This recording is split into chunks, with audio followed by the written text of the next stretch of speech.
Welcome sa aking YouTube channel. Sa video na to, another sharing knowledge na naman po ang ituturo ko sa inyo. At ang ituturo ko sa inyo is yung basic electrical na alam ko. Kaya kung bago ka pa lang sa aking YouTube channel, huwag mong kalimutan na mag-subscribe, mag-like, mag-share, at mag-comment down below para may feedback ako sa mga ginagawa ko mga video. At syempre, huwag mong kalimutan na pinutin yung notification bell button para ma-update ka sa mga ilalabas ko pang mga bagong video. Kaya, umpisa na natin to pagkatapos ng intro.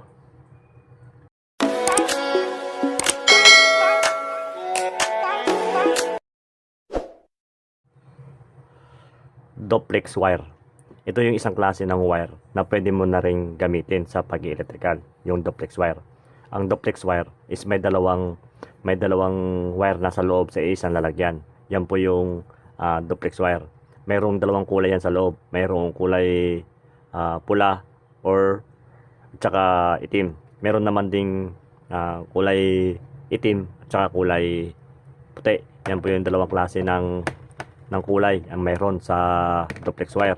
Kaya, ang ipapakita ko sa inyo is kung paano yung madaling paraan kung paano magbalat noong duplex wire na ganito, kung paano gawin. Yun po yung ipapakita ko sa inyo. Ito yung unang paraan kung paano ako magbalat ng duplex wire. Iba-iba ang paraan ng mga electrician kung paano magbalat ng mga wire. Pero yung i-share ko sa inyo is yung alam ko, yung basic lang na alam ko. Kaya sa unang pagbalat natin, ganito yung ginagawa ko. Bali pinaghihiwalay ko muna tong dalawang to.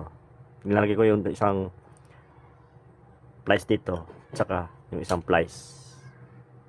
Ang ginagawa ko, ni-twist ko yan. Yan. Yan yung isang paraan kung paano magbalat ng wire. Unti-unti, iwahiwalay mo yan. Hanggang sa batan mo na siya. Yan. Yan na po ako yung unang paraan ko kung paano magbalat ng wire. Bali, dahan-dahan mo lang yung iwahiwalay. Yan. Yan yung unang paraan ko kung paano magbalat ng duplex wire. Ito naman, mayroon pang isang paraan na pwede mong gamitin para mapadali yung pagbabalat mo. At ito yung isang paraan na ito pala is may purpose. Hindi lang pala ito basta hindi pala ito basta spacer, kundi may paraan din pala ito para magamit mo sa pagbabalat ng wire. Ang ginagawa dyan, hinihila yan. Ito. Yan, hinihila yan. Hinihila yun para mabalatan ito. Papakita ko sa inyo. Itong isa. Ito yan. Una-una, paghiwalayin mo muna yan.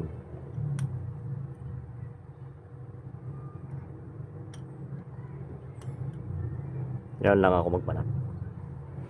Tapos pag naghiwalay na siya, kunin mo yung pinakagitna ng wire na to. Ito. Yung pinakagitna na to. Tapos pwede mo siyang hatakin.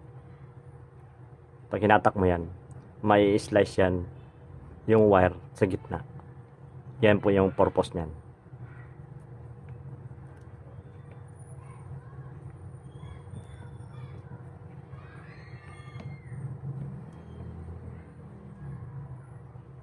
Yan po, pansin niyo po, na-slice siya. May umihiwalay yung puting wire, ay yung puting insulator dun sa wire. Yan. Gawin nyo ganyan.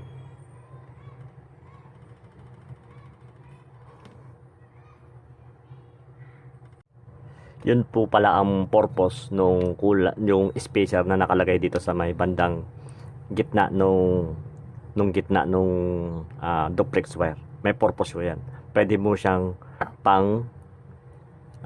gamitin pang splice, no? Para ma-splice mo yung gitna nito, yung kulay puti.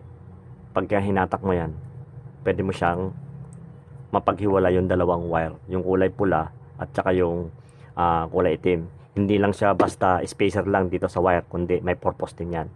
Kaya yun po yung isang paraan kung paano splice ng duplex wire. Ganun lang po yung aking nalalaman, simpleng nalalaman para kung paano gawin yung ganitong klase ng trabaho. Kaya hanggang dito na lang ang aking video. Sana'y may nagustuhan nyo at sana'y may natutunan kayo. At kung nagustuhan mo yung ganitong klase ng video, huwag mong kalimutan na mag-subscribe sa aking YouTube channel. At pakipindot mo na rin yung notification bell button para update ka sa mga ilalabas ko pang mga bagong video. Kaya hanggang sa muli, this is Kroy Narag Officials. See you sa next video.